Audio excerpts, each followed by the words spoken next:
ابن القيم رحمه الله تعالى من إلال بزي قد عليه 3 ساعات سلوك سيارة إذاعة الوقت أشد من الموت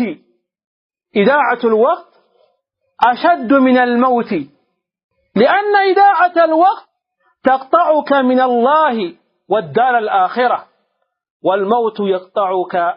عن الدنيا وأهلها سبحان الله إذاعة الوقت جزين بما يهون نجر مهكاتل مجرس أشد من الموت كموت يبلد تلك مكرانوال ሰው መሞቱንም ይጨነቃል ግን መጨነቅ ያለበት ጊዜን በምን ላሳልፍ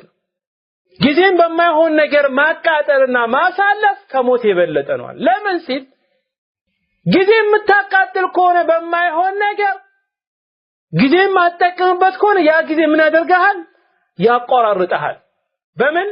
በአላህና በየውመል አኺራ መሐከም